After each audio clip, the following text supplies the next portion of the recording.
Sir KA Paul Lokesh మీద కొన్ని వివాదాస్పద వ్యాఖ్యలు చేశారు సార్. ఎందుకని ఆయన ఆ వ్యాఖ్యలు చేయాల్సి వచ్చింది? మామూలుగానే కేఏ పాల్ ఒక విచిత్రమైన క్యారెక్టర్. తెలుగు సమాజంలో కావచ్చు, రాజకీయాల్లో కావచ్చు, ఆయన ఒక యూనిక్ అని కూడా చెప్పచ్చు. ఒకటి ఏంటంటే ఆయనకి విపరీతమైన ధైర్య సాహసాలు కూడా ఉంటాయి. ఆయన మాట్లాడినట్టు ఎవరు మాట్లాడలేదు. రెండోది ఆయన ఎవరిని సపోర్ట్ చేస్తుంటాడో, ఎవరిని వ్యతిరేకిస్తుంటాడో చాలాసార్లు తెలియదు. గతంలో జగన్కి వ్యతిరేకంగా చాలాసార్లు మాట్లాడాడు.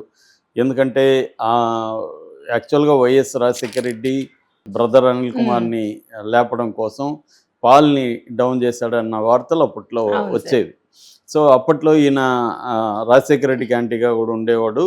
దాని తర్వాత చంద్రబాబుకి ప్రోగా ఉండేవాడు. మళ్ళీ జగన్ వచ్చినప్పుడు జగన్కి యాంటీగా మాట్లాడాడు చాలాసార్లు. అసలు జగన్ను ఓడించడానికి చంద్రబాబుకు అనుకూలంగా ప్రజాశాంతి పార్టీ తరఫున సేమ్ సింబల్స్ పెట్టుకోవడం, సేమ్ పేరు. అక్కడెక్కడో రమేష్ అనే పేరు ఉన్నింది అనుకో వైసీపీలో, ఇతను కూడా కే రమేష్ అని ఉంటే ఇతను కూడా కే రమేష్ అనే క్యాండిడేట్ని సేమ్ ఆ కలర్స్ అవే, ఫ్యాన్ గుర్తు, ఇతనికి ఏదో హెలికాప్టర్ గుర్తుండేది అలాగే పెట్టి కన్ఫ్యూజ్ చేయడానికి ఇదే పాలు చేశాడు. ఇతనేమి నీతి నిజాయితీ అనేది ఏమి లేదు ఇతనికి కూడా.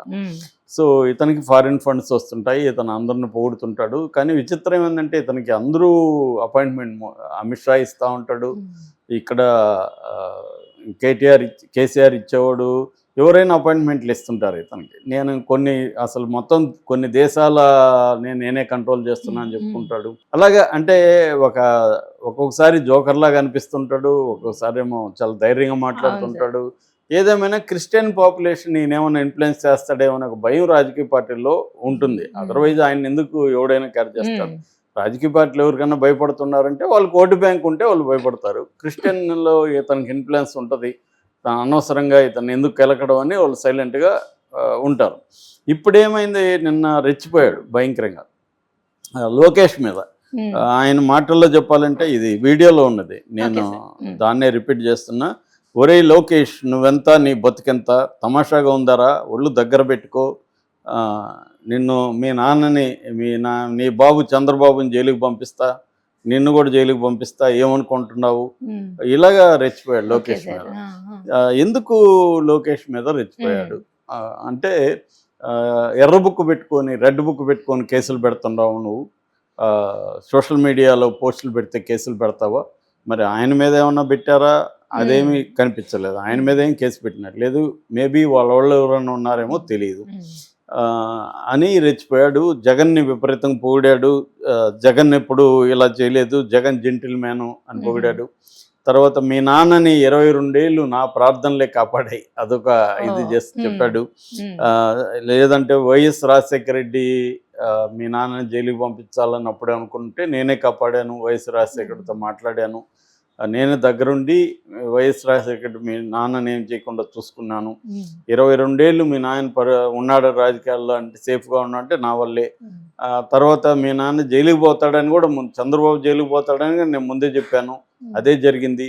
ఇప్పుడు కూడా చెప్తున్నాను, మళ్ళీ మీ బాబు పోతాడు, నువ్వు పోతావు అని మాట్లాడుతావు. సో ఇక్కడ 2-3 విషయాలు మనం చర్చించాలి దీంట్లో. ఒకటి, రెడ్ బుక్ అనేది వాస్తవం. ఆయన చెప్పిన దాంట్లో ఒక వాస్తవం ఏమంటే, అది తెలుగుదేశం వాళ్ళు కూడా దాచుకోలే, లోకేష్ ముందు నుంచి రెడ్ బుక్ అన్నాడు. ఆ రెడ్ బుక్లో ఎవరెవరు పేర్లు రాసుకుంటే వాళ్ళ మీద కేసులు పెట్టడం, వాళ్ళని జైలుకి పంపించడం, చాలాసార్లు అక్రమ పద్ధతుల్లో అరెస్టులు, అంటే పోలీస్ స్టేషన్కి తీసుకెళ్ళడం, వాళ్ళని కొట్టడం, వాళ్ళు ఇంట్లో వాళ్ళు చెడితే మేము వదిలేసామని చెప్పడం, ఎక్కడో గెస్ట్ హౌస్లో పెట్టుకుని కొట్టడం, కోర్టుకు పెట్టకపోవడం, ఒకే వ్యక్తి మీద ఎక్కడెక్కడి నుంచో కేసులు పెట్టించేయడం. ఇప్పుడు మనకి రామ్ గోపాల్ వర్మ, కృష్ణ పోసాని, వీళ్ళ మీద చాలా పోలీస్ స్టేషన్లలో కేసులు, వాళ్ళకి సంబంధమే లేదు. వాడెందుకు అట్ అవుతాడో తెలియదు. లోకేష్ తిడితే ఎవడో రామపల్లయ్య అనేవాడు అట్ అవుతాడు, అతను ఎందుకు అట్ అయ్యాడు, అతను ఎందుకు కేసు పెట్టాడు, ఏమి ఉండదన్నమాట.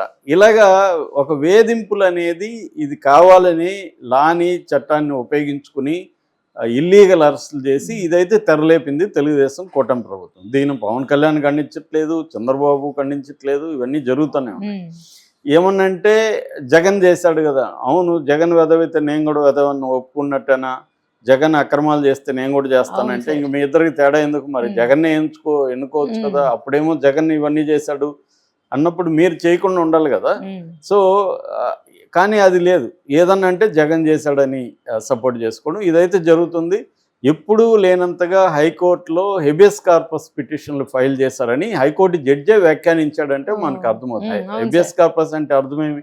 మా కొడుకో లేకపోతే తండ్రో లేకపోతే ఎవరో మా బంధువు కనిపించలేదు, ఉమ్, పోలీసులు పట్టుకుపోయారు, కోర్టుకు పెట్టట్లేదు, ఆయన కోర్టుకి ప్రొడ్యూస్ చేయమని అడుక్కోవడం ఉమ్, జడ్జిల్ని. ఇది హెబియస్ కార్పస్. హెబియస్ కార్పస్లో ఒకే రోజు ఇన్ని వచ్చాయి ఏంటని ఆయనే షాక్ అవుతున్నాడు జడ్జి. అట్లాగే పోలీసులు కూడా జడ్జి గారి మాట కూడా వినట్లేదు. సీసీటీవీ ఫుటేజీలు పెట్టండి అంటే ఎవరు పెట్టట్లేదు సీసీటీవీ పోలీస్ స్టేషన్. అంటే ఇది అది కూడా ఎవరిని పోనీ పెద్ద స్థాయి వాళ్ళని అరెస్టులు చేస్తున్నారా? లేదు. లేదు సార్. అదే మొన్న ఎవరో రాశారు, పెద్ద రెడ్డి అంటే వైసీపీలో అరెస్ట్ చేసింది వర రవీందర్ రెడ్డి. పెద్ద రెడ్లంతా బాగానే ఉండారు. పెద్దిరెడ్లు, పెద్దారెడ్లు, నానిలు, వలభనేని వంశీలు, రోజారెడ్లు వీళ్ళందరూ హ్యాపీగానే ఉన్నారు. వాళ్ళు మరి డబ్బులు ఇచ్చి మేనేజ్ చేసుకున్నారని కూడా వార్తలు వైరల్ అవుతున్నాయి. సో అంటే డబ్బు పరపతి ఉన్నోళ్ళని టచ్ చేయట్లేదు. ఎవరో వాళ్ళు నిజంగా వైసీపీ మీద ప్రేమో లేకపోతే వైసీపీ వాళ్ళ దగ్గర డబ్బులు తీసుకోనో వైసీపీ ఇచ్చేసి కొంత ఎక్స్ట్రా కూడా మాట్లాడి ఉండొచ్చు వీళ్ళ మీద, నో డౌట్. వాళ్ళ మీద కేసులు పెట్టడం తప్పు కాదు. కానీ అక్రమంగా కేసులు పెట్టడం, అక్రమంగా వాళ్ళని కోర్టుకు పెట్టకుండా పోలీస్ స్టేషన్లో టార్చర్లు చేయడం ఇదైతే ఖచ్చితంగా రాజ్యాంగ వ్యతిరేకం. అది జగన్ చేసినా చంద్రబాబు చేసినా, జగన్ చేశాడు కాబట్టి నేను చేయిస్తాను అనే దానికి అది అది ఆర్గ్యుమెంట్ పనిచేయదు. జగన్ చేశాడు కాబట్టి నువ్వు చేయకుండా ఉండాలి యాక్చువల్గా, అప్పుడే కదా నీకు డిఫరెన్స్ తెలిసేది.